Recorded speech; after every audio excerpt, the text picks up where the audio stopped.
Hello, my name is Amy Sturkey. I'm a pediatric physical therapist, and this is our second interview with Leah Smith.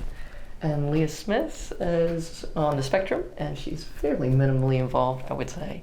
And we're just asking questions. Next up are things I just wanted to ask you: how autism has affected your life. What? I feel like there's a lot of points I could start with. Well, pick one and go with it. So I guess going back to when I was a wee little lad, a wee little toddler per se, for background, I was adopted from China, so I feel that's important to know, because my first year of life, I was in an orphanage in China, so during the one-child policy, so there was a major imbalance between nannies and babies in every orphanage, not just mine. What do you mean? There was a whole lot of babies per nanny? So more babies than one nanny could take care of at a time. It was very overcrowded. And do you think that had an effect on you? Yes, because like I said, because there were more babies that outnumbered nannies, there was a lack of, social connection for all of us. Right. To a certain degree, because maybe some would get attention one day, but then not get any for a week or something.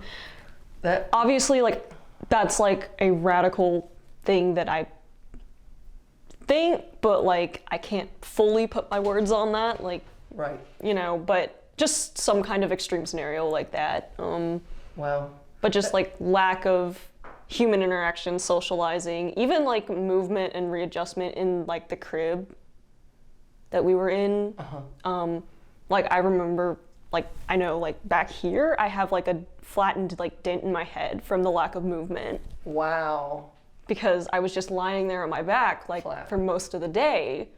And also, again, there wasn't a lot of wiggle room to do a lot of social or neuromotor development. So right. I did have a lot of setbacks when I came back to the States after getting adopted.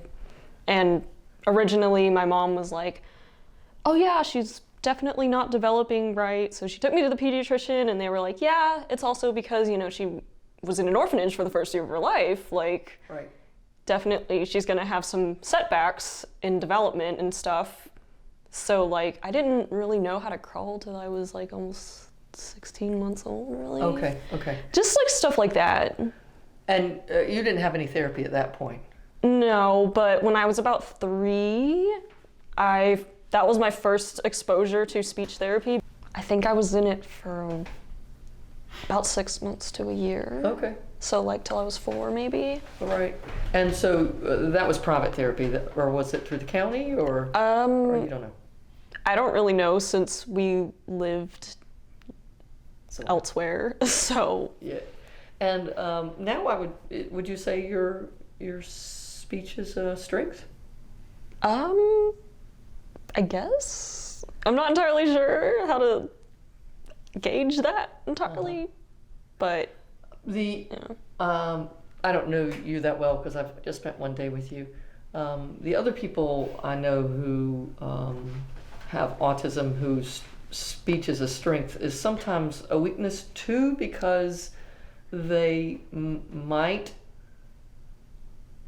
talk about things that other people aren't interested in, or talk too much about things that they are interested in. Do you have those issues too? I guess a little bit, but also I have another friend, this isn't the one I mentioned earlier, but she's absolutely obsessed with fictional characters in books. And some, don't get me wrong, I love her dearly. However, I'm in my head sometimes simmer down. Uh-huh. But still, I love her. She's a good person, and yes, she has absolute fictional obsessions and love, romantic interest from books. But sometimes I'm just simmer down, chill out. And now some people who have autism, whose language is a strength, they're also hyperlexic. They read really early. Were you quick to pick up reading, or that's not true for you? That was more of a struggle for me, honestly. Really? Okay. Yeah. I was more into like the sciences growing up. It's always like science has always been my favorite subject, and originally when I was a kid, I wanted to like be a doctor. Like my first grade, you know, how they ask like, oh, what do you want to be when you grow up? I said, I wanted to be a doctor. And then I like wore like a little like play like stethoscope, you know, around my neck and everything. And I have that picture actually in my room hanging up for inspiration, because like I want to, if I can, go that far. Whether it's, well, actually no, I don't want to do an MD because that's just too much school and also so much debt. Or a DO, that's the same thing. Too much school, too much debt. But I'm thinking about like a doctorate and maybe like occupational therapy. And that's still the title of a doctor, so it counts, right? Right, it definitely counts. Yeah, I think at one point I wanted to be a doctor too, so. Hey. So how do you feel like having autism has affected your family? It's just you and your mom? Do you have other siblings? I don't have any siblings. So my mom raised me as a single mom. Like I said earlier, I grew up as an only child, unless you, I guess, count my cat. But you know, he's vocal in his own way with meows, so. So how do you think autism has affected you and your family, your mom?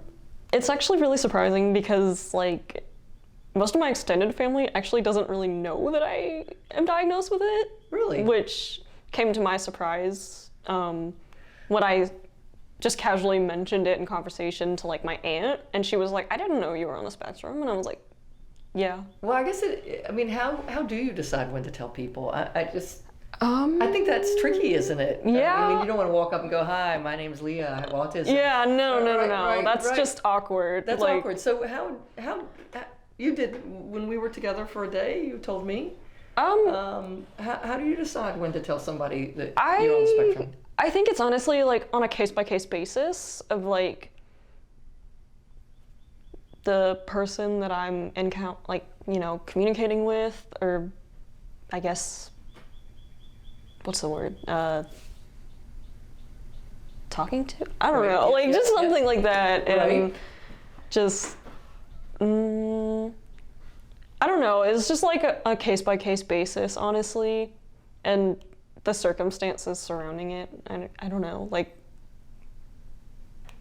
I guess also developing like a sense of trust and whether I find it to be necessary, like a necessary thing or not, which I feel like it was the day that we spent together when I was at the office. Because you felt like it was necessary? Because like at the other office, the practice, like I had already told like some others, so then I was like, I feel like this would be valuable to share. Okay. So. Because it would shape how of the things I requested or expected of you? I guess, but also more so to have you be able to understand me better as a person, and maybe why I'm kind of quirky in the way that I am. I have to say it helped me. I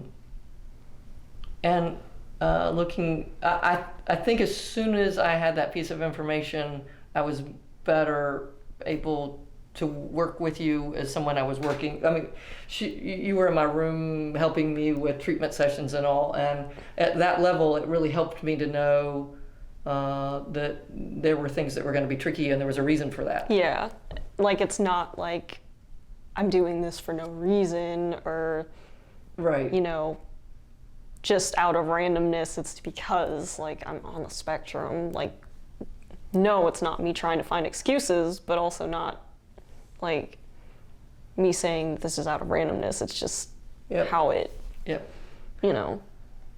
Well, I can't believe it, Leah, but we're already at the end of our second segment. And again? We got through like 2 questions. I am really having fun talking to you, and we're going to continue this interview on another video. I hope you're enjoying it too, and we'll talk to you next time. Thanks a lot. Bye. Woo. If you liked this video and would like to be notified by email when the next video comes out, click the subscribe button here and click the golden bell icon and ensure notifications are enabled on your account.